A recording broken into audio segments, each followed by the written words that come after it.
Le damos la bienvenida al ingeniero Francis Ortega, que está con nosotros en esta tarde. Y vamos a hablar, porque miren, el panorama internacional está candente, está que arde, a pesar de que se ha llegado a una tregua por lo menos de 60 días en lo que tiene que ver con Israel y Hezbollah. Saludos, señor Ortega, bienvenido a su espacio. Muchísimas gracias, Tomás. Muchas gracias, distinguido amigo Ángel Torres. Aquí, como siempre, con ustedes. Mira, tú ves, Francis, en este escenario que tenemos actualmente, la posibilidad de que Donald Trump pueda mediar, sobre todo en lo que tiene que ver con Rusia y Ucrania en este momento, que pudiera ser el detonante de una guerra, una tercera guerra mundial. ¿Qué tú visualizas dentro de este escenario tan escabroso? Solamente tocar el botón. Así es.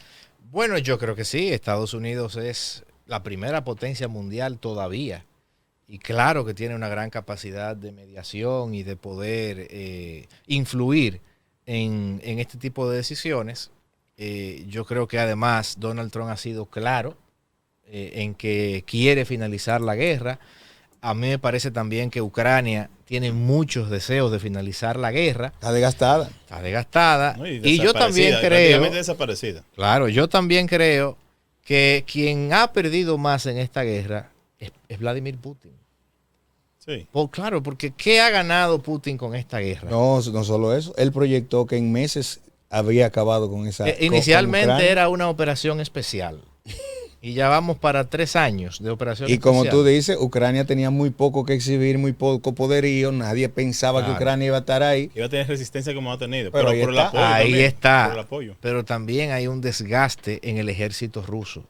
Cuando tú te das cuenta que hay norcoreanos peleando en el bando ruso, es porque la situación del ejército ruso es crítica. Las decepciones son muchas. Claro, la guerra ha revelado serias debilidades en el sistema de defensa ruso. Pudiese decir que la guerra pudiese ser una tercera guerra mundial por el hecho de que ya se siente, digamos, impotente y vamos a... Eso es muy improbable, pero muy improbable. Yo creo que obviamente en una guerra cada parte va a buscar lo más que se pueda.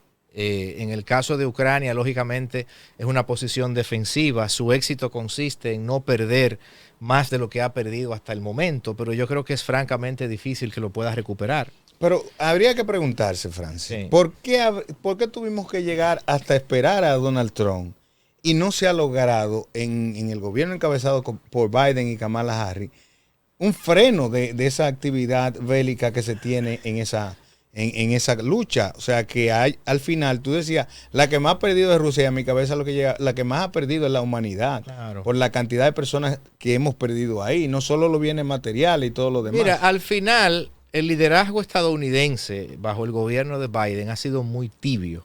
En la mayoría de las cosas que tienen que ver a nivel internacional. Eso le ha permitido a Putin y a Rusia jugar con el tiempo. Putin, yo lo decía en este mismo programa hace ya unas semanas, ha amenazado demasiado y no termina de concretar las amenazas. Putin está amenazando con pulsar el botón nuclear desde el inicio de la guerra. Pero mira, y ha establecido no menos de 10 líneas rojas, no menos de 10 líneas rojas. Mira qué diferencia.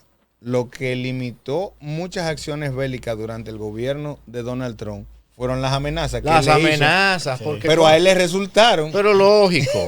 Pero claro Ahora, que sí. Yo creo que la diferencia, Francis, quiero saber cuál es. El único país que tiene bases navales y de todo tipo en toda parte es Estados Unidos. Pero esas amenazas, como tú bien indicas, contribuyeron a que Occidente no tomara las decisiones con más tiempo. Por ejemplo, la decisión de permitirle a Ucrania utilizar este armamento occidental de mediano y largo alcance debió producirse hace años. Ucrania hubiera estado en mejores condiciones si eso se hubiera producido.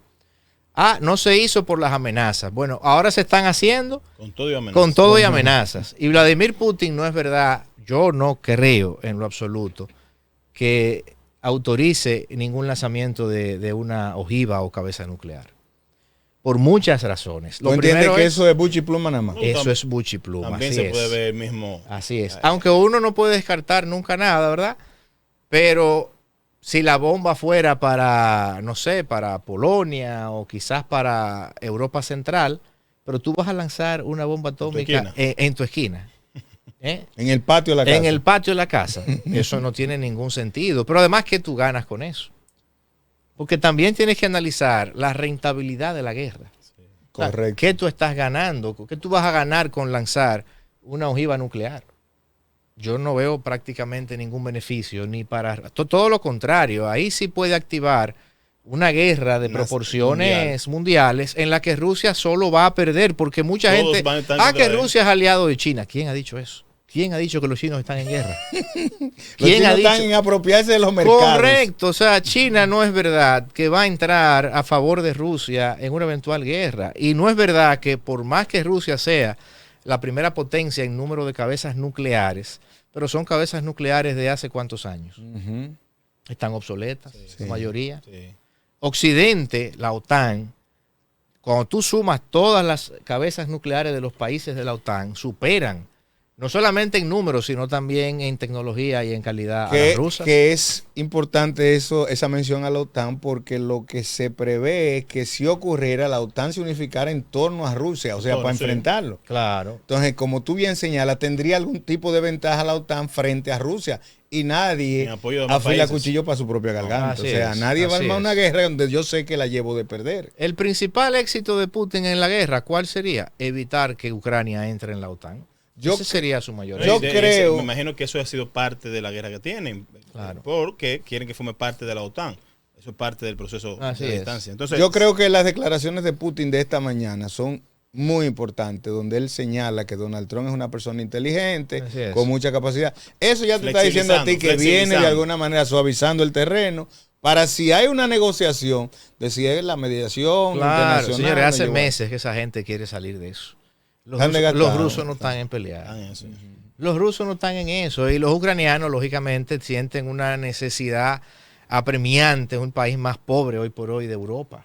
Está destruido. O sea, hay porque ha sido un retroceso, incluso para el mismo avance. Sí, claro. Vanguardista. Claro. Es que se paralizan las economías y entonces Zelensky está en un nivel tal de desesperación que en la última reunión que tuvo con Trump ya le propuso ciertos beneficios respecto de extracción de recursos minerales en Ucrania, un poco para ver si Trump cambia su postura inicial de terminar la guerra, pero con condiciones favorables para Rusia, porque lo que Trump ha dicho inicialmente es que va a suspender todo apoyo considerable para Ucrania. No, en este caso para Rusia, porque lo que ha dicho inicialmente Trump es que va a suspender la ayuda que Estados Unidos le está dando a Ucrania. Bueno, en el caso de Donald Trump. En el caso de Trump. Sí. Entonces ya Zelensky se puso delante y le dijo, mire, presidente, yo tengo aquí... No me suelte, que si usted no me suelta... si usted me suelta, sí acabó esto. Claro. Y es verdad, no va a quedar nada ahí. No va a quedar nada. Si Estados Unidos se retira del lado de Ucrania, barre Rusia con ellos. Y eso, que ha sido solo una pequeña presencia por parte de Biden, como hemos dicho, que si hubiera sido de manera contundente, las cosas hubiesen sido distintas. Claro. Pero mira, Francis, a mí no me gustaría desaprovechar tu presencia aquí para preguntarte. Esta mañana, Pedro Sánchez dijo que si Benjamín Netanyahu llegara a España, ellos lo van a detener y van a ejecutar la orden de aprehensión que ha emitido el CPI. ¿Qué tú entiendes que va a ocurrir ahí? ¿Tú crees que llegaría a materializarse eso? ¿O tú entiendes que tampoco va a ocurrir porque Benjamín Netanyahu no creo que se vaya a poner? No hay ninguna necesidad de que Netanyahu vaya a España a buscar qué. No creo que tenga que viajar para allá. Esas son declaraciones que hacen los políticos, retóricas. Para tratar de ganarse. Pero vamos a suponer que si lo hiciera, no creo que España... hiciera absolutamente nada. De hecho, Putin tenía una orden de captura internacional a través de un tratado que fue firmado por numerosos países, y entre ellos Mongolia. Entonces Putin visitó Mongolia, pero lejos de ser arrestado, fue recibido con honores. Cuando Mongolia es firmante de ese tratado. ¿O acaso no, quizás con temor de que Putin con las amenazas mismas de la bomba? Es que, señores, yo lo decía también acá, ¿para qué están sirviendo los organismos y los tratados internacionales? Para nada. Sí, es verdad. Al final, sí se pactan que ese tipo de, digamos, de acciones, cuando hay una captura, los países tienen que actuar, pero una cosa es lo que dice el papel y otra cosa es la realidad. No va a pasar. Finalmente, si usted quiere hacer algún recorrido antes de la situación mundial. Me preocupa mucho, Tomás Ángel, la sesión de Cuba. Yo creo que Cuba está en su peor crisis desde el año 1959. En el día de ayer prácticamente la mitad de Cuba apagado durante gran parte del día. Y la verdad es que hay que admirar la capacidad de resistencia que tiene el pueblo cubano. Mira algo que yo he ido analizando con relación a Cuba. Lo que se planteó la revolución fue que todo el que fuera surgiendo a partir de la instalación de la propia revolución no conociera otra cosa que esa realidad. Eso, claro. A ellos no les preocupa el estado de bienestar que nosotros sí nos preocupa porque estamos acostumbrados a él. Claro. Ellos se acostumbraron a vivir en lo básico, en lo único que aparece. Pero se acostumbraron a vivir así, pero con el deseo de saber o saborear lo otro. Bueno, claro. se le ha ido abriendo en la medida en que la comunicación no es tan estrecha como ellos la mantenían años atrás. Hoy ya ellos tienen una visión de lo que se ve en otros espacios, sobre todo porque la mayoría tiene gente fuera que es la que les suple lo que ellos consumen. Pero el gobierno cubano se ha mantenido sobre la base de la excusa del bloqueo. Que cuando tú lo analizas, tú lo desmontas y tú dices, pero ¿cuál bloqueo? Si tú negocias con China, tú negocias con Rusia y tú tienes hoteles para recibir turistas. Hay 195 países en el mundo. Exacto. Tú no tienes ningún bloqueo, tú tienes un bloqueo con uno solo. O sea, ¿qué te impide? Y al final tú te preguntas, ¿y las remesas por dónde llegan? Así es. Pero, Francis, ¿cuál sería el temor como tal de los cubanos en el caso de esta limitante que tú acabas de decir? Hay tantos países que pueden darle la mano. ¿Cuál es el temor de ellos? Porque el gobierno de abrir no quiere que ellos, los regímenes dictatoriales necesitan un enemigo. Y los de izquierda casi siempre tienen a Estados Unidos. Aunque no exista nadie, tenemos que fabricar. No, por Dios. Hay que fabricar un enemigo porque los comunistas entienden, y yo creo que eso es real, que si tú no tienes enemigo afuera, lo empiezas a generar adentro. Y eso sí es peligroso para un régimen como el cubano. Ahora bien, a mí me parece que el pueblo cubano está ahora en una coyuntura muy interesante en términos históricos. Porque yo entiendo que nunca como ahora el pueblo cubano se había visto tan asfixiado en términos económicos. Sin embargo, Cuba ha encontrado siempre la manera de superar este tipo de crisis que han tenido digamos, cada cierto tiempo. Y lo han logrado por el apoyo de un tercero, de un país amigo, inicialmente Rusia y la Unión Soviética. Posteriormente o más recientemente Venezuela. Ya Venezuela no puede ayudar. Nadie. Ahora encontró Cuba a México. Pero ya tú viste lo que le puso en la cara Donald Trump. Si ayudas a los cubanos, prepárate porque venimos con otra medida para ti, porque tú te la mereces. Sí. E incluso no ha sido una decisión de Trump solamente. Ya tú ves a los congresistas republicanos que dicen, si te preparas a ayudar a Cuba, olvídate de Estados Unidos. Y Estados Unidos es el patio México es el patio de Estados Unidos que necesita a Estados Unidos, más que lo que Cuba le pueda generar. Eso es así. Entonces yo pienso particularmente que Sheinbaum no va a tener, porque Sheinbaum no es López Obrador, No, pero ella se cree que él le dejó un bautizo y que ya con eso ella no será suficiente con eso. Que es una costumbre del comunismo también. Claro. Que el que viene después de mí yo lo bautizo y ya ese tiene eso es así. Pero yo pienso que Sheinbaum no va a tener, digamos, la entereza, la gallardía como para sostener una decisión ampliamente repudiada por los mexicanos. No, ya dio una declaración esta mañana que yo la tengo para ahorita.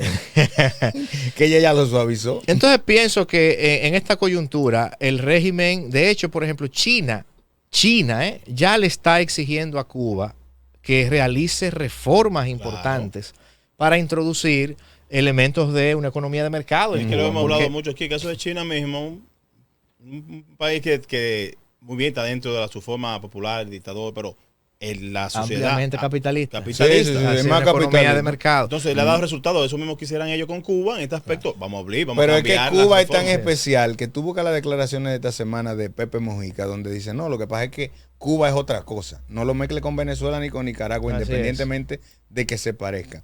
Cuba optó por un solo sistema de gobierno, un solo partido, y tiene otra realidad. Y eso hay que verlo en su contexto. Dice Pepe Mujica, ¿qué pasa con Nicaragua y qué pasa con Venezuela? Bueno, que juegan a la democracia, pero no la aplican. Así es. Y eso es lo que a mí me incomoda, dice él, señalando. En el caso de Cuba, con una reputación malísima en términos de cumplimiento con sus obligaciones, Cuba no paga un préstamo, pero ni de relajo. sea, todos los préstamos terminan siendo condonados porque ellos se olvidan de que los préstamos hay que pagarlos. Son Y entonces los últimos que, digamos, sufrieron ese comportamiento fueron los chinos y dijeron, bueno, Cuba, lamentablemente no hay más. Que para ti. hubiese sido para ellos una tabla de salvación. Una tabla de salvación, pero ya esa puerta está cerrada, ¿eh? Precisamente por esa mala reputación que tiene Cuba. De manera que yo creo que el pueblo cubano tiene ahora razones para luchar, para exigir una mejora. ¿Tú crees que en lo la puedan calidad? hacer solo? Yo creo que sí. ¿Tú crees que puedan salir de ese los reino? pueblos, los pueblos pueden lograr conquistas si se lo proponen. ¿No crees tú que esa población cubana quisiera emigrar en su totalidad? Bueno, ya han emigrado. No, en su totalidad no. Hay una emigrado parte, muchos. pero es que como decía Francia al inicio, ellos de alguna manera se adoctrinaron a lo que le daba la revolución. Sí, pero si le dan el Y se chance han de tener quedado la ahí. oportunidad El tema es de que- olfatear Y lo que bien. yo te decía, o sea, ellos no conocen otra cosa que no sea eso. Sí, Para pero ellos hay una situación de se convirtió desesperación, en normal. la de crisis. desolación, de desesperanza en estos momentos que no se recuerda en Cuba.